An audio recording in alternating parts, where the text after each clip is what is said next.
Akhir-akhir ini, V-League diguncang oleh badai cedera yang melanda para pemain. Banyak atlet andalan yang harus absen dari pertandingan akibat cedera serius pada pergelangan kaki. Cedera yang terjadi bukanlah hal baru, namun frekuensinya yang semakin meningkat membuat semua pihak khawatir. Beberapa pemain bahkan harus menjalani operasi dan rehabilitasi panjang yang tentunya mempengaruhi performa tim secara keseluruhan.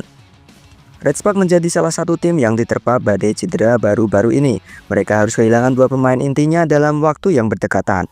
Vanja Bukile dan Park Yujin harus menepi sementara waktu karena cedera yang dialami saat bertanding melawan GS Caltech. Vanja Bukile mengalami cedera setelah dirinya melakukan duel dengan pemain andalan GS Caltech Giselle Silva pada laga penutup putaran kelima Liga Voli Korea. Pevoli tengah Serbia itu yang berusaha melakukan blocking kepada Giselle Silva, tapi dirinya salah mendarat dan membuat kakinya terkilir yang membuatnya harus absen 4-6 minggu untuk pemulihan karena umumnya rungtur ligamen butuh waktu pemulihan 4-6 minggu karena mengalami putus otot ligamen di ankle kaki kiri. 4 hari berselang giliran Park Yujin mengalami cedera setelah dirinya salah mendarat ketika berusaha menahan spike dari Giselle Silva. Hal itu membuat kaki Park Yujin terkilir dan mengharuskan dirinya ditarik keluar untuk mendapatkan perawatan. Never Sports media Korea melaporkan cedera yang dialami oleh Park Yujin lebih menyakitkan bagi Red Spark yang membuat tim semakin krisis jelang laga playoff perebutan juara V-League musim ini. Para pengamat pun mengatakan bahwa salah satu penyebab utama cedera ini adalah teknik pendaratan yang salah setelah melakukan spike atau block. Banyak pemain yang tidak mengontrol tubuh mereka dengan baik saat mendarat sehingga beban bertumbuh pada satu titik yang rentan cedera. Sebelum dua pemain Red Spark, United States sebelumnya juga kehilangan Wipawe Sritong karena cedera. Bintang timnas voli Thailand Wipawe Sritong harus absen membela United States sampai akhir musim karena mengalami cedera ACL, anterior cruciate ligament pada lutut kiri. Ketika itu Wipawe salah dalam pendaratan, lutut kirinya tidak bisa menahan beban tubuh dengan baik sehingga mengalami kerusakan pada ligamen. Cedera yang dialami para pemain tidak hanya merugikan individu, tetapi juga mempengaruhi dinamika tim. Beberapa tim kehilangan pemain kunci mereka sehingga strategi dan kekuatan tim pun terganggu. Nama Mega muncul sebagai sosok yang patut dicontoh. Pemain yang dijuluki Megatron ini dikenal memiliki teknik pendaratan yang aman dan efektif, membuatnya jarang mengalami cedera serius. Para pengamat mulai menganalisis gaya pendaratan Mega. Mereka menemukan bahwa Mega selalu memastikan tubuhnya seimbang saat mendarat, dengan lutut yang fleksibel dan beban yang terdistribusi merata. Salah satu kunci keberhasilan Mega adalah kontrol tubuhnya yang luar biasa. Ia mampu menyesuaikan posisi tubuhnya di udara sehingga saat mendarat, tekanan pada sendi-sendi utama seperti lutut dan pergelangan kaki bisa diminimalisir.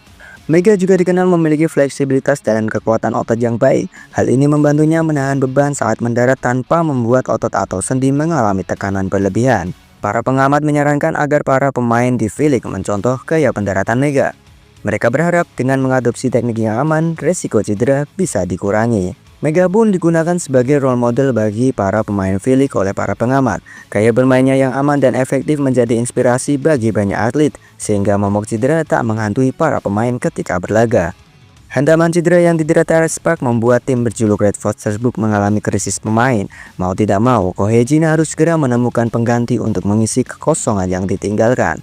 Adanya Jeon Da-bin dirasa belum cukup matang untuk bertarung melawan tim-tim papan atas V-League dan membuat Megawati menjadi ujung tombak Red Spark. Pelatih Ko Hye-jin menyebut saat ini pihaknya sedang mencari pengganti Bukile. Meski hal itu diakui tidak mudah, informasi dari internal tim Red Spark menyebutkan bahwa manajemen telah mengantongi 3 nama sebagai tandem baru Mega. Regulasi KOFO membuat Red Spark tidak dapat merekrut sembarang pemain. Sesuai dengan peraturan KOFO, tim hanya diperbolehkan mencari pengganti dari daftar pemain yang mengikuti tryout kuota asing untuk musim ini. Yang pertama ada nama Anastasia Guerra, salah satu hitter terbaik yang dimiliki timnas voli putri Italia.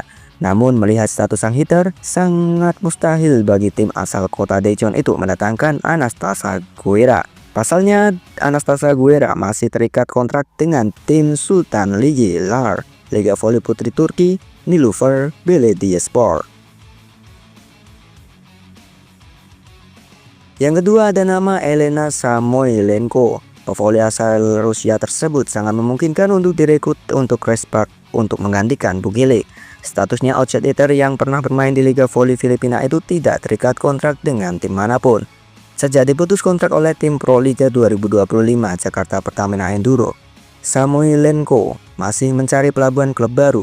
Pevoli berusia 30 tahun ini layak untuk dipertimbangkan Respak sebagai solusi jangka pendek di putaran ke-6. Yang ketiga ada nama Marta Martetko yang berpengalaman bermain di Liga Polandia, Rumania, Spanyol, dan Prancis. Nilai plusnya dia sudah merasakan atmosfer Liga Voli Korea saat menggantikan Tutko Burku Spider ketika cedera beberapa waktu lalu.